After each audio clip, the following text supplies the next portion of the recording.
Reborn in 1987. I quit my job immediately. This time, I won't fund a scumbag's education. I'm going to Beijing for university. My heart felt like it was being crushed by a fist, pounding so hard it might burst from my chest. I sat up abruptly on the hard wooden bed. Outside the window was the soot-blackened glass typical of 1987, and in the distance, the morning whistle of the state-owned factory blared, sharp and piercing. I froze for a full 3 seconds, then looked down at my hands.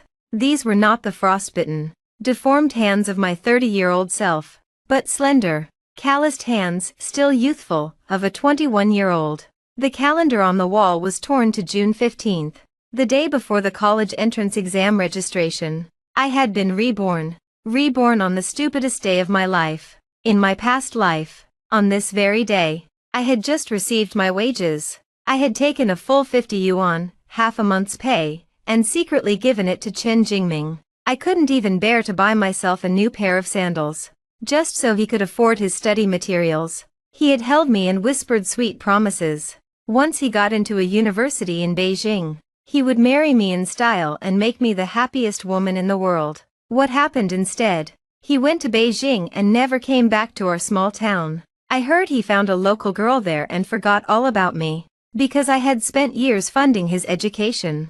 I never even made it to night school. At 30, I lost my job, married a gambling addict, was beaten black and blue, and finally drank pesticide in a rented room. The thought made my stomach churn with nausea.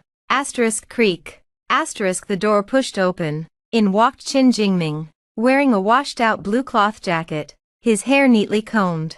His face wore its usual gentle smile, but I could see clearly now. The calculation beneath that smile was sharper than ever. "Qinghe, you're awake," he said, walking to the bed and reaching for my hand. "I just went to the factory gate to ask. Your bonus for this month should have come through."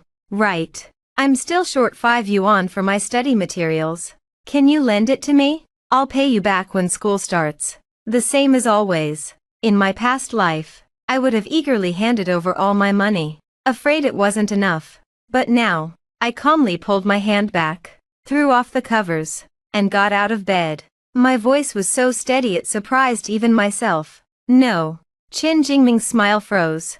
"Qinghe, what did you say?" I said no. I looked at him, enunciating each word. "That money is mine. I'm keeping it to buy my own study materials." He looked as if he'd been struck by lightning. He probably never expected Su Qinghe, who always obeyed him, to say such a thing. After a long pause, he recovered, and his smile turned into a wounded expression. "Qinghe, what's wrong with you? We had an agreement. When I go to Beijing for university, we'll be together. If you don't help me now, who will?" "I have no obligation to help you," I said, turning to tidy the enamel mug on the table. My voice remained calm. "Chen Jingming, you're an adult. Repeating your exams is your choice, not mine. I supported you for a year. That's more than enough." "Enough."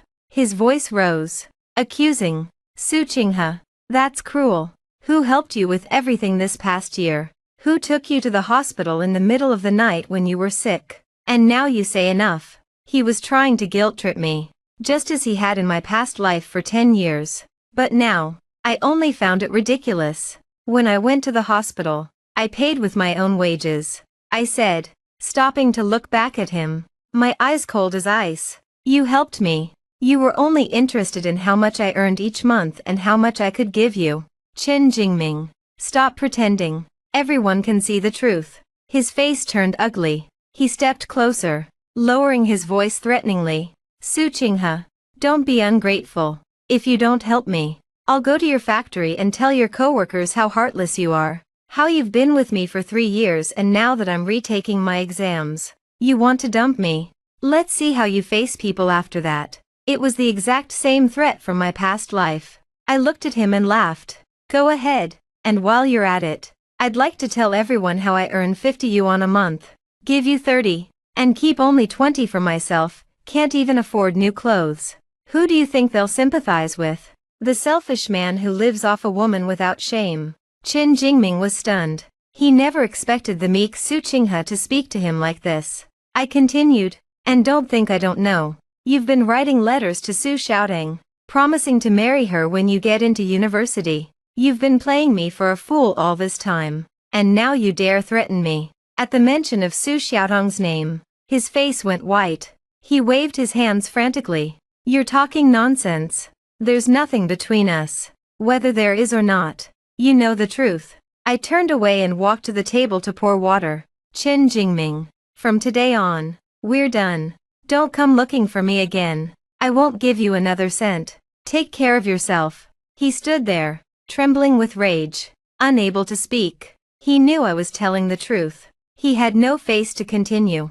After a long moment, he shot me a vicious glare and stormed off. Listening to his footsteps fade, I finally let out a breath. My back was soaked in cold sweat.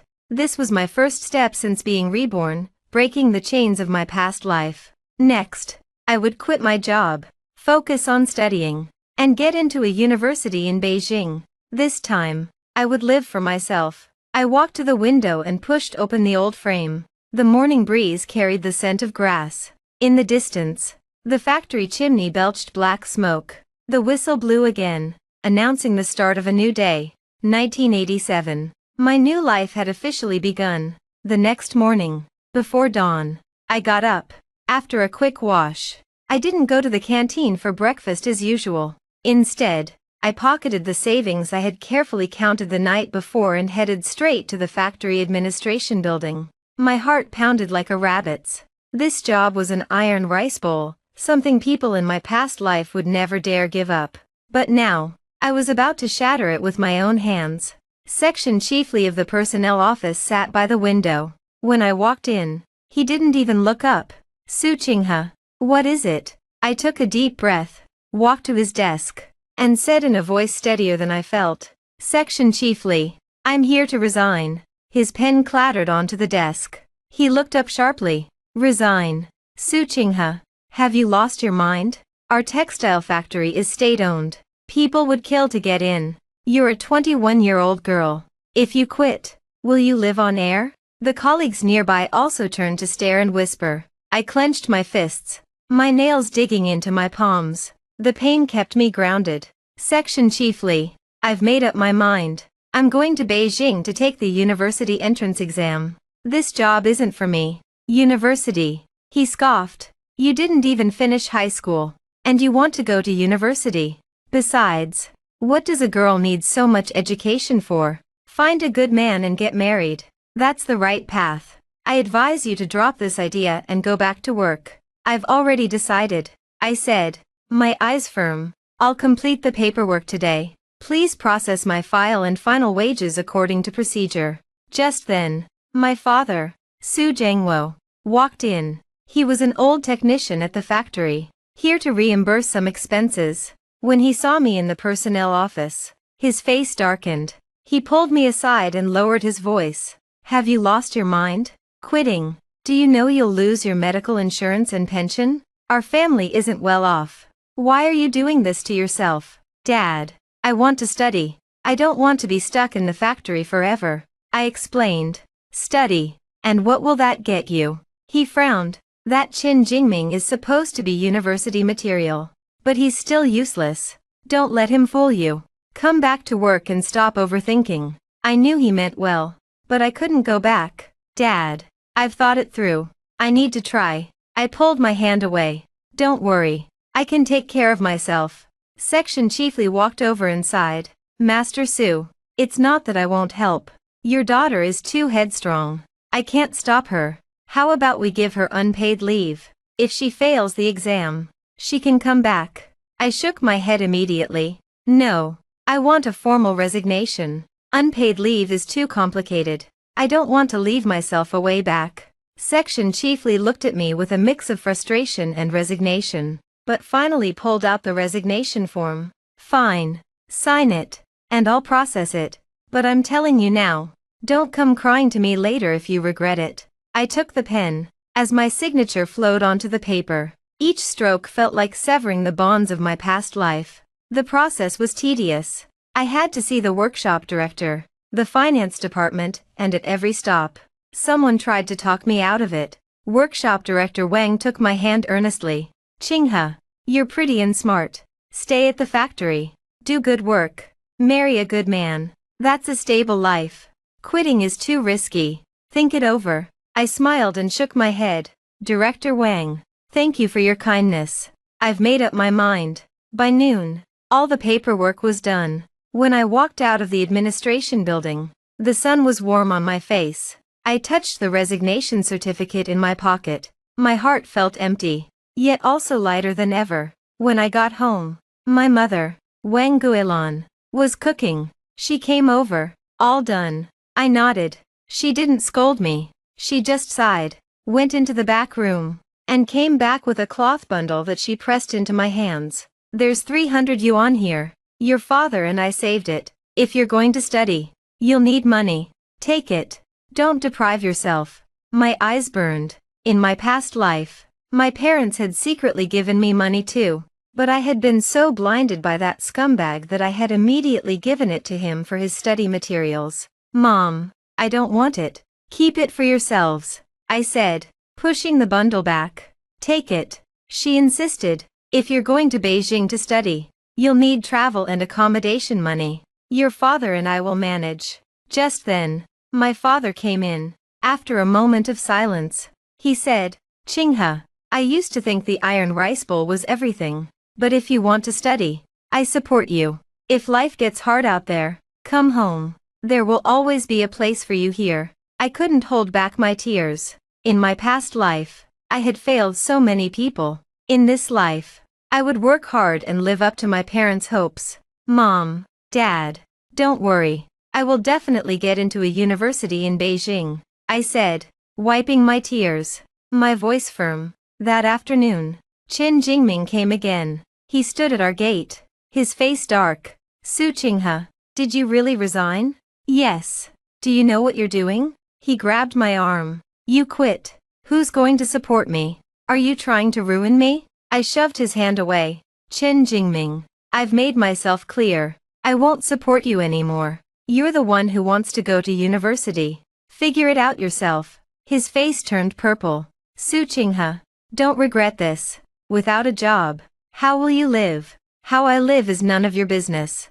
I said, worry about yourself. Don't come looking for me again. We're done. He glared at me and stormed off. Watching him go, I felt nothing. That man had ruined my life and my past life. In this life, he wouldn't affect me in the slightest. Now, I needed to pack away my emotions and focus on studying. I cleared out a small room to use as a study, found my old textbooks, and bought the latest study materials from the bookstore. I got up before dawn to memorize, and studied until late at night. My parents, though worried, said nothing. They just quietly made me good food. The days passed. I threw myself into my studies, forgetting the pain of my past life and the gossip around me. I knew this was only the beginning, but I was confident I would get into a university in Beijing and start a new life. The summer wind was hot and dry. I cleared out the small storage room in the west wing. An old, polished wooden desk, a bamboo chair, and a kerosene lamp with a spotless glass shade became my closest companions for the next few months. I had already filled out my university application. For my first choice, I only wrote Peking University's Chinese Literature Department. I crossed out the Accept Adjustment box without hesitation. In this life, I would not settle. I would grasp my future with my own hands, leaving no way back. Before dawn, I sat up in bed to study. The 1987 entrance exam was all about rote memorization, classical Chinese, math formulas, political knowledge points. I copied everything onto small slips of paper and memorized them while eating, walking, even fetching water from the well. The time I had wasted in my past life on a love-struck brain, I would now make up for, second by second. My parents never disturbed me. They just made sure to cook thick porridge early each morning and kept my favorite pickled radishes in the jar. In the evenings, my father would quietly trim the kerosene lamp wick to make it brighter, and my mother would sneak a warm boiled egg onto my desk. All their love and support were in these silent gestures, but the gossip in the alley was relentless. Every time I went out to buy salt, Aunt Zhang at the alley entrance would make snide remarks to anyone nearby. Look at that Sue girl. Threw away a state-owned job to chase a pipe dream of university. A girl in her 20s. Making trouble for herself. She must have lost her mind after that chin boy dumped her. Others would chime in. Exactly. What good is so much education for a girl? She'll have to marry eventually. She doesn't know what's good for her. She'll come crawling back soon enough. I let the words blow past me like wind. In my past life, I had cared too much about others' opinions and ended up a doormat for everyone. In this life, I only trusted the words I wrote with my own pen. Qin Jingming still didn't give up. He showed up at my door every few days. One evening, just as I finished a math practice test, urgent knocking came from the gate. I opened it. He stood there with a servile smile, clutching a wrinkled study booklet. Qinghe, I know you're still angry. There's really nothing between me and Su Xiaotang. Don't be upset anymore. Go back to work and keep supporting me. Once I get into Beijing, I'll take you there in style. I leaned against the doorframe, my voice flat. Qin Jingming, this is the last time I'll say this. I won't support you anymore. I won't have anything to do with you.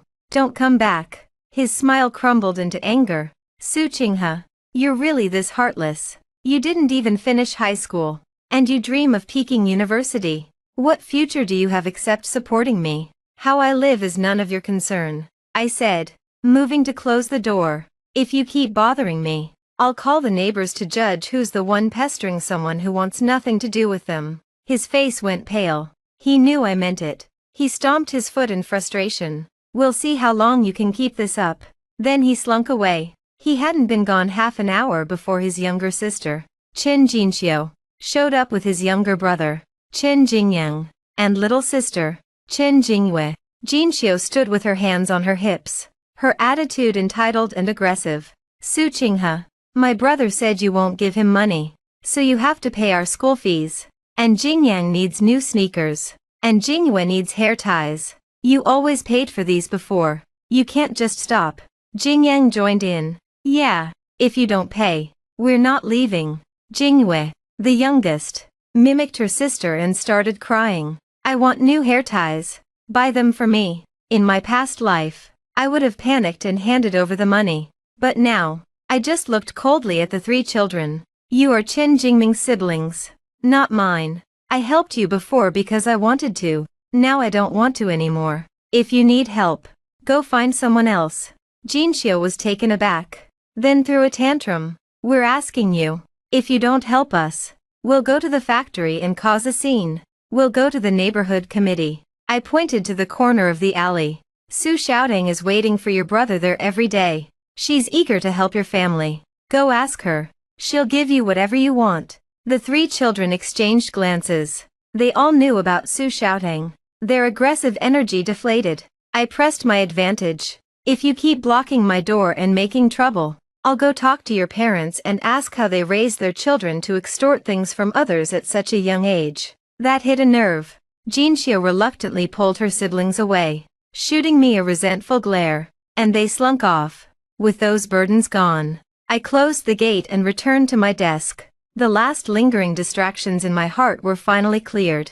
In the following days, I buried myself in my studies, barely stepping outside except for necessities. A teacher at the town middle school helped me grade my practice tests and was repeatedly amazed by my progress. Su Qinghe, your scores are very stable. You really have a chance at Peking University. Keep it up, and you'll definitely get in this year. His praise was a shot of adrenaline, making me even more determined. Late at night, the kerosene lamp cast shadows on my face as my pen scratched across the paper. Outside, the insects chirped, but I felt no fatigue. Every problem I solved, every text I memorized, brought me one step closer to Beijing and one step further from that unbearable past. My parents looked at my test papers, and the worry on their faces gradually gave way to pride. My father walked taller, telling people, my daughter is talented. She'll definitely get into a university in Beijing. The neighbors who had mocked me slowly fell silent.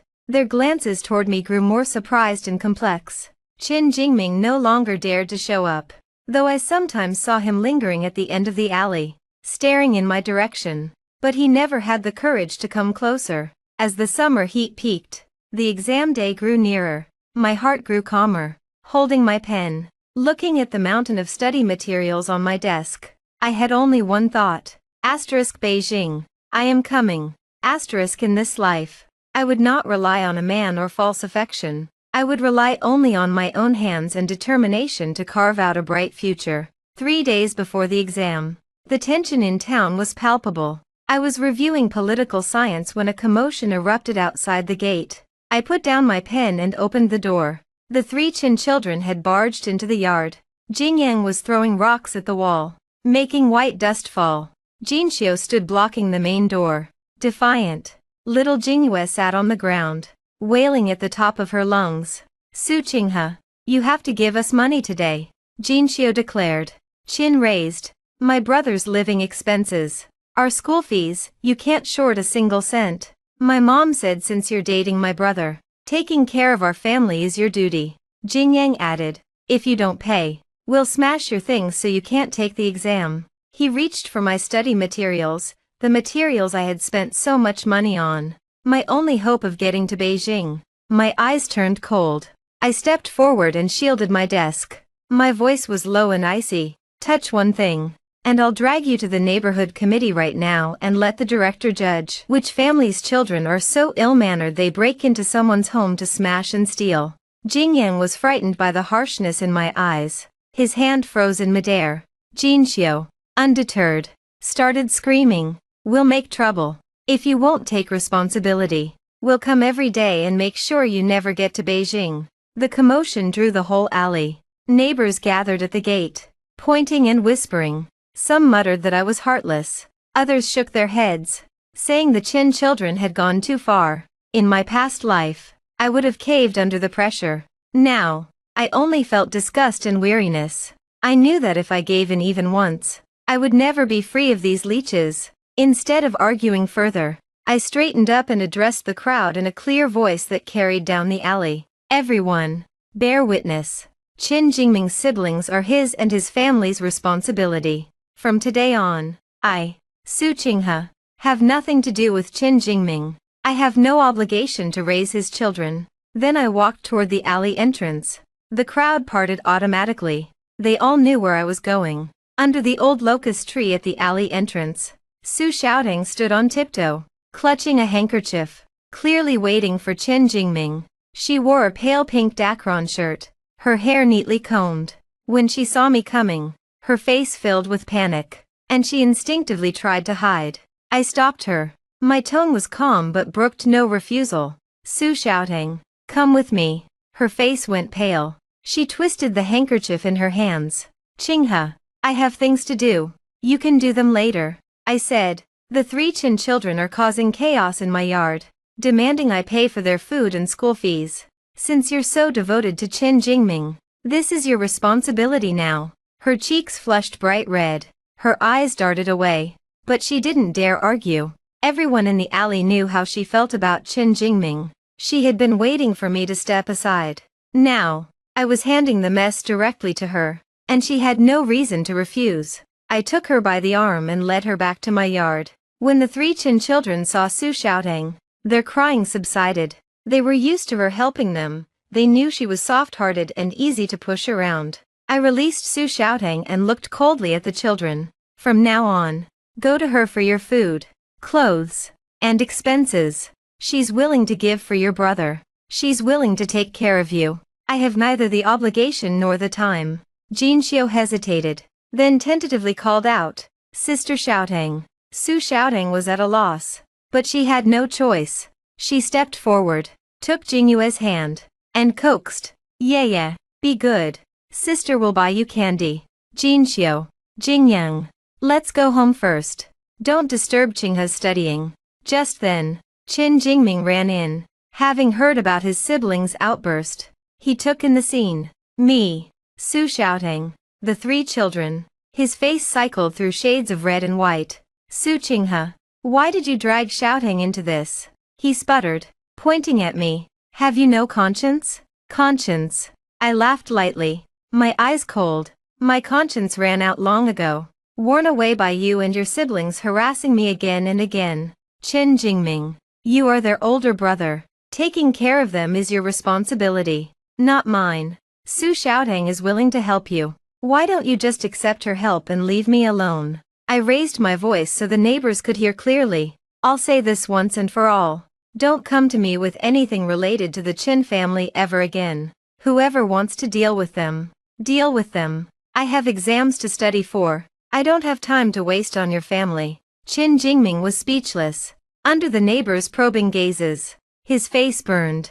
He had no ground to stand on. Su Xiaotang quickly pulled the children aside and said quietly, Jingming, let's go first.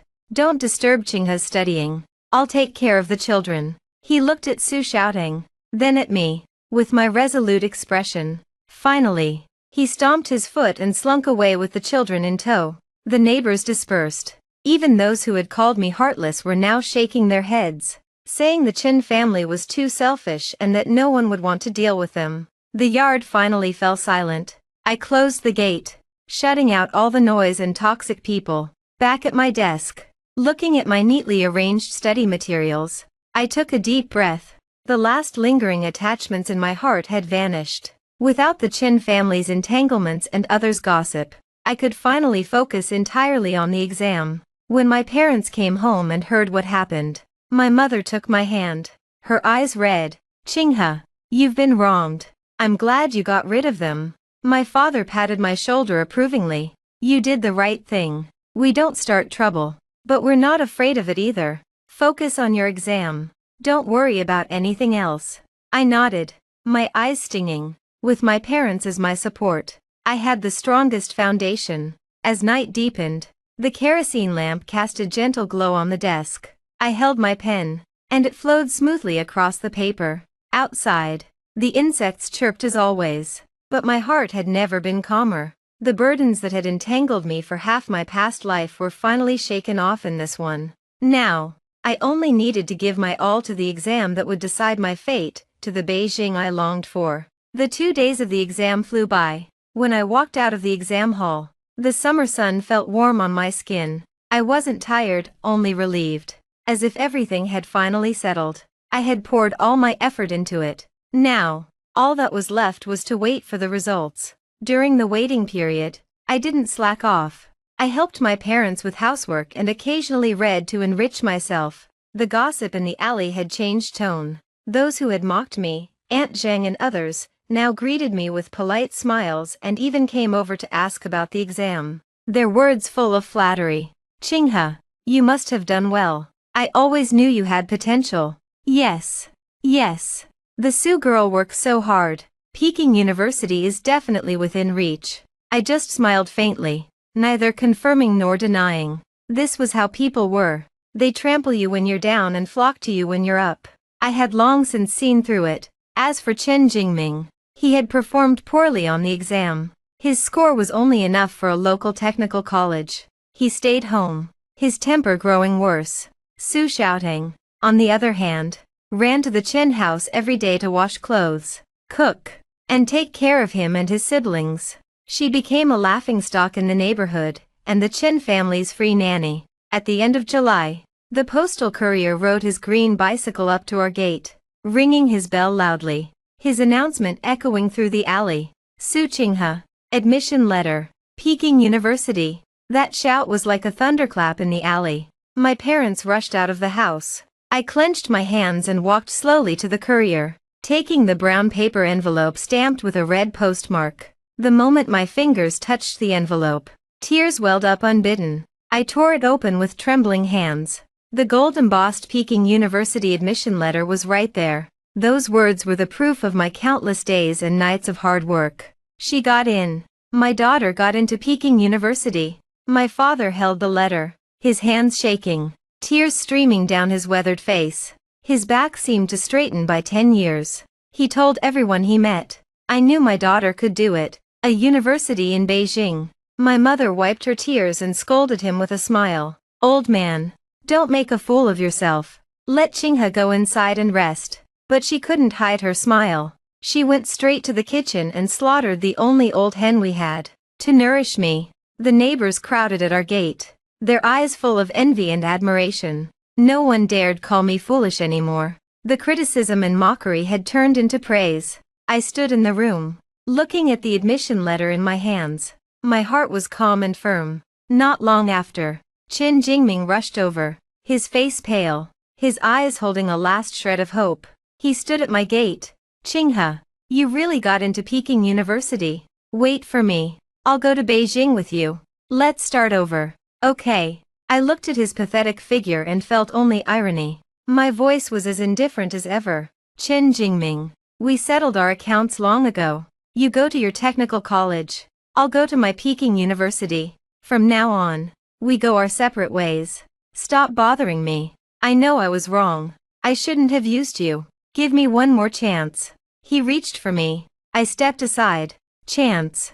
I laughed lightly. The chance I gave myself was to quit that iron rice bowl, to study day and night, to break free of you and your family. The chance you want was never mine to give. Take responsibility for your own life. Don't bother me again. Seeing my resolute eyes, he finally understood. I was no longer the Su Qinghe he could manipulate. He slumped against the wall, his face full of regret and despair, but he couldn't utter another word of persuasion. He slunk away and disappeared from my life for good. Before the semester started, I packed my simple belongings. My parents secretly stuffed their savings into my bag, giving me endless advice. Take care of yourself in Beijing. Don't skimp on food. Write home if you need money. Don't suffer in silence. Home will always be your support. I hugged them, choking back tears. "Mom, Dad, don't worry. I'll study hard. One day, I'll take you to Beijing to enjoy life." On the day of my departure, before dawn, my father rode his bicycle to take me to the county train station. The morning light was faint, the country road quiet. Sitting on the back of the bike, looking at my father's not-so-straight back, my heart was full of gratitude. The train whistle blew. The scenery outside the window sped backward. The small town's outline gradually disappeared.